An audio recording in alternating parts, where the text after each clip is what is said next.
Welcome, ladies and gentlemen, to Not a Fallacy, the show where I must be wrong about everything because I'm actually making you think for a change. This is a follow-up episode where I correct mistakes that I've made and also defend against some objections to the first 3 episodes of this series. Now, this is going to be unscripted, off the top of my head, because I find that if I write a script, I just keep polishing and polishing and polishing the script, and it never actually gets done. So the only way to actually get this done is for it to be unscripted. That's part of the reason I haven't had any big videos out in the last 6 months, but another reason is that I lost my job, found a much better job a few months later, and then changed apartments, and then actually bought a virtual reality setup that I've wanted for years because I'm making more money, and I've been actually enjoying that a lot of evenings now instead of working on the videos, and I really ought to get back into the groove of making videos. So here is my attempt at coming back with that. Okay, so the first episode I need to make some follow-up comments on was the first one, uploaded September 6th, 2016, entitled No True Scotsman is Not a Fallacy. Do I still believe that no true Scotsman is not a fallacy? Why, yes. Yes, I do. However, I do need to address some mistakes in this video and some concerns that others have raised. The biggest problem with this video, as I see it, is that I seemed to say that there is no such thing as an informal fallacy, and that all genuine fallacies are formal fallacies. And yes, while I didn't actually say those words, the words that I did say did in fact amount to that. And if I had realized that what I was saying actually did translate to that, then I wouldn't have said some of the things I said in that video, and I would have changed it considerably. I was using a definition of formal and informal fallacies, at least in my head, which differs significantly from how mainstream academics would define the terms. They'd define the terms that a formal fallacy is one in which we know that the conclusion does not follow logically from the premise, and an informal fallacy is pretty much just bad rhetoric. And that's kind of loosely how the terms end up getting used. But I actually had a somewhat more nuanced definition of the two. And let me put it like this. All genuine fallacies are fallacies because the conclusion does not follow from the premise. That covers all fallacies. And those fallacies which I would call formal, this is my opinion now, this is not mainstream academia, those fallacies which I would call formal are the ones which we can demonstrate that the conclusion does not follow from the premise using symbolic logic, if applied correctly.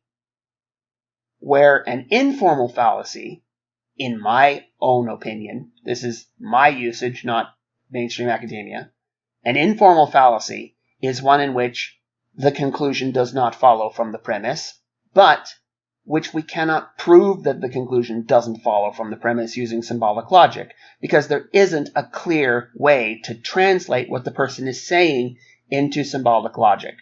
And this is because I view symbolic logic as very limited, as unable to accurately represent the breadth and depth of human expression. And so, in my opinion, it doesn't actually matter all that much if a fallacy is what we call formal or what we call informal, because in either case, the conclusion does not follow from the premise. But we can be more certain that the conclusion doesn't follow from the premise in formal fallacies. Informal, there's just rarely is there a clear direct translation into symbolic logic, and so it's harder to run analysis on some of the rhetoric that makes up informal fallacies. Now, this means that when I claim that various fallacies are not real fallacies or aren't actually fallacious, I can disagree. I'm going to be mostly disagreeing with informal fallacies. Most of the ones that I'm going to say this is not a fallacy those are going to be informal, or what academics call informal. Because, I mean, something like the fallacy of four terms, that is a genuine fallacy, and there's no getting around that. There's no wiggle room there. The fallacy of four terms is absolutely a fallacy.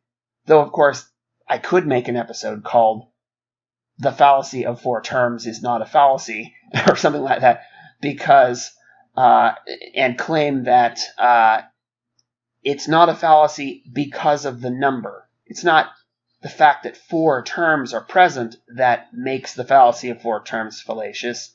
It is that there are terms present in the conclusion which are not present in the premises. That's what makes the fallacy of four terms a fallacy. But terms in the conclusion which aren't in the premises fallacy is much harder to say than the fallacy of four terms. So I just stick with calling it the fallacy of four terms. Anyway, that's a rather complicated issue, and I must admit I am not the best at symbolic logic, so I could be wrong. But I think the point of the Not a Fallacy series is more that I'm trying to get people to think for themselves and not let fallacy websites or even logic textbooks think for them. Just because a logic text or a book on argumentation theory or a fallacy website, the fallacy websites are the worst, or Bill Nye or whoever, just because someone says this argument is fallacious or this type of argument is fallacious or whatever, doesn't make it fallacious. You have to actually understand how the fallacy works and why it's a fallacy. And I think that people should be much more open to challenging all the fallacies, whether they're really fallacies. And at least in the public discourse, we should be able to defend the ones that really are fallacies. And so I think that there is merit in this series, even if all I'm doing is playing devil's advocate, and even if I didn't believe anything that I'm saying and everything I'm saying is wrong, even if that were the case, I think I'm doing something good here, because I'm getting people to actually think about why some of these things are fallacious. So even if No True Scotsman really was a fallacy, and Slippery Slope really was a fallacy, and Appeal to Authority really was a fallacy, I think I'm doing a public service or a public good here by making people think about why and providing a resistance against the idea that these are fallacies, which makes you go and dig into why they're fallacious and actually think it through. And that is the value of this series. Even if you completely disagree with everything I say, you've got to recognize that there is a value in having your ideas challenged and having to think through why you're right. Whether even if you actually are right, it is still valuable to have to think through why you're right. But in regard to No True Scotsman, I think that what I could even have titled the video would be Disagreement About Definitions is Not a Fallacy. Because that is almost always what No True Scotsman is. When somebody says, you've committed No True Scotsman fallacy, what they really mean is, I don't agree with you about some definitions. We have a disagreement about definitions. Now, some people will come back with, well, No True Scotsman is only switching definitions midstream. The fallacy of ambiguity, or the fallacy of an ambiguous term, is what that is. We don't need no true Scotsman in order to label that. That was under.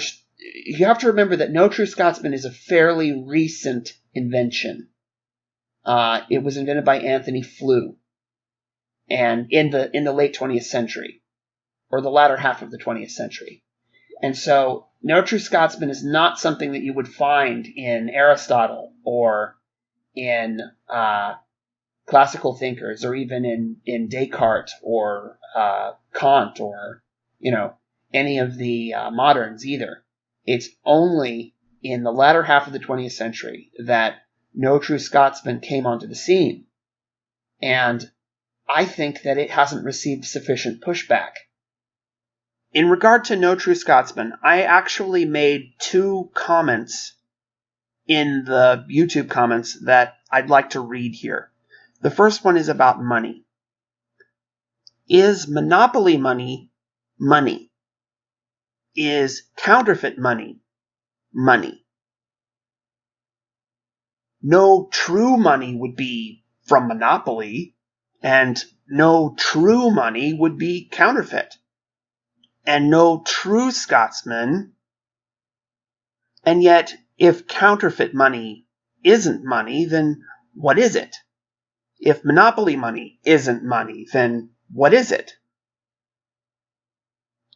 Hamish MacDonald, in the story, was claiming that the Aberdeen sex maniac being a Scotsman is like counterfeit money or monopoly money being money. Sure, it's money in some trivial sense, just because it's paper with an amount printed on it. But if it's really counterfeit or from monopoly, then it's not really money in the sense that's important to banks. Sure, the Aberdeen sex maniac is a Scotsman in some trivial sense, just because he's from Aberdeen. But he's not really upholding the values of Scottish society, so he's not really a Scotsman in the sense of the word Scotsman, which is important to Hamish. There's nothing inherently fallacious about Hamish's nationalism. You may not like his nationalism, and you may, in some context where Hamish is arguing for some conclusion that is political, that's based on nationalism, you may be able to call him out on some double standard, but he hasn't quite gotten there yet. All he's really said, as I explained in the video, is that bad people do not really deserve to count as one of the tribe. And that's not an unreasonable position to take. Okay, the second comment that I made is a challenge to critics. To any critics, I would like to know this. Could you construct an example which has all of the following properties? 1. It is covered by no true Scotsman. 2. It is the kind of thing people actually say. 3. It is genuinely fallacious and would be accepted as such across the political spectrum, not only by one side of it. 4. It is not covered by any other fallacy descriptions such as moving the goalposts or fallacy of 4 terms or any other. I believe this is what would be required, something that has all 4 of those properties, to refute my boldest position that no true Scotsman ought to simply be retired, delisted from fallacy sites and textbooks and so on. Even if someone could do that, my overkill argument would remain, but then I'd need to be arguing for clarifying or renaming No True Scotsman rather than delisting it. I think before moving on to the next episode's follow-up notes, I'd like to add a clarification about my whole thought process on what I mean by saying such and such is not a fallacy, therefore we should do something. What am I asking society, academia, fallacy sites, etc. to do? Well, in order to understand this, we have to understand how these fallacies come about? I mean, the names of them. Where do they come from? Well, what happens is there is a pool of all the arguments in the world, okay? And then there's a subset of those which are bad arguments, okay? And out of the bad argument pool, we gather up a bucket full of bad arguments that we raise up out of the well of bad arguments, and we say, the arguments in this bucket have this name, and the name could be fallacy of four terms, or no true Scotsman, or whatever. But no matter how many buckets we pull up out of the well, we're never going to label all the arguments, all the bad arguments in the world, because there are more than we could ever name. So the ones that are worth naming are the ones that happen extremely commonly, so commonly that we can't be bothered to go through all the steps every time we have to point out that they're happening. Okay? Ones that happen quite often, and we need a shorthand to refer to them by, those are the ones we want to put in the buckets. The rest of them can stay in the well. Now, if we put too many of them in buckets, we end up with too many buckets. People can't remember all of those. And if we have a bucket that has a bunch of arguments in it that we never ever use, or which we use extremely rarely, then we ought to throw it back. Okay? If we have a bucket that has a bunch of valid arguments in it and only a few bad ones in it, we need to throw the whole bucket back. Okay? If we have a bucket that has a few bad arguments in it, but which has also caught a whole bunch of unrelated arguments, and when we pull arguments out of that bucket, most of the ones we pull out aren't actually bad, we need to throw the whole thing back. And so, when I say a fallacy should be delisted, or it's not a fallacy, or whatever, what I mean is, we have no business putting that one in a bucket. It ought to stay in the well. Because there are various problems. There's the problem of false positives, where good arguments are getting labeled as bad, and then there's also the problem of us having named fallacies on things people hardly ever actually say. Like slippery slope, for instance. Yeah, there are a few missing mechanism fallacies out there, but people hardly ever say those. What people usually say is things are getting worse, and they often have reasons why things are getting worse. And then people, they get called, what they say gets called slippery slope fallacy. That happens far more often than, well, I'm skipping to slippery slope fallacy, and we're still on no true Scotsman. Let's start with appeal to authority is not a fallacy. Now on this one, I don't actually even have any pinned comments, because this one I think was pretty near perfect. I mean, this one I'm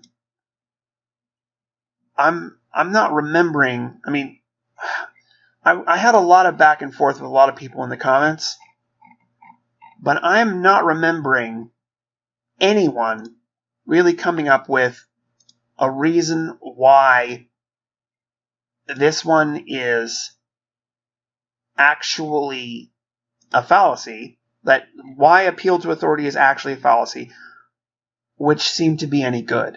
A lot of people have disagreed with the definitions I'm using in the video because they want to define a lot of authorities as not actually being authorities. And they want to define all authorities as being automatically wrong. It's just nonsense.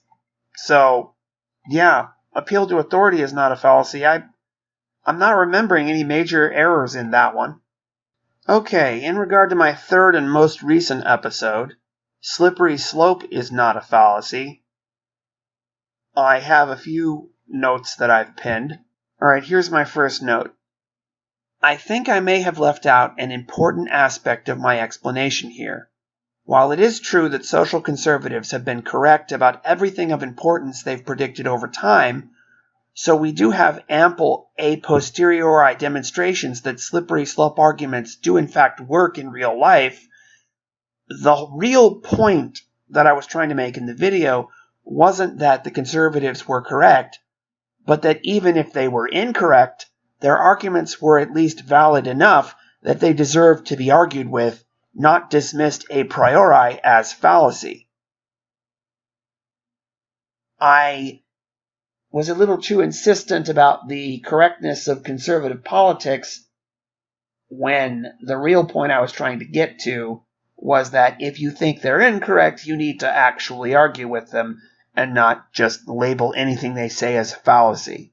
Also, I had a bit of a rhetorical slip when I said, this misnomer does a disservice to people's intelligence just a few minutes after people are stupid. But I don't think I have an actual contradiction there, just sloppy terminology. In people are stupid, I am using people collectively to refer to the masses. But in does a disservice to people's intelligence, I mean the individual people making slippery slope arguments. It's a very different thing to bet on the collective stupidity of mankind in general than to say that the individual talking to you right at this moment is particularly stupid. Okay, well, I think that just about wraps it up for the follow-up on the Not a Fallacy series. I'm almost certain that I'm forgetting some important notes, but I think that I covered the main errors and objections in the videos, and I hope to continue this series sometime soon, although many of the future episodes aren't going to be claims quite as bold as the first three, because those were the big three. The future episodes, a lot of them might say such and such is not a fallacy, but the actual claim might be such and such is not a fallacy usually, or often not a fallacy, or just that it's getting abused so much that we ought to retire it. Not that there was anything wrong with the thing itself. And the reason for that is, even though I would reshuffle where some of the fallacies get classified and would call some of them fake or not genuinely fallacious, I do think that academics have got it right for the most part. So I'm not just going willy-nilly, anything's not a fallacy just because I feel like it. I think that academics and the fallacy sites and logic textbooks and so forth have got it correct for the most part. But I don't just take it as a given that they're correct about the 11th fallacy that I read about just because they were correct about the previous 10. Because just because they were correct about some of them doesn't mean they're correct about all of them. You have to think about each one on its own merits and think it through for yourself. All right. I will try to get back to making videos more often. I can't promise anything, but then again, there's no Ben McLean Patreon, and so there's no Ben McLean regular upload schedule. There's just when I feel like making videos.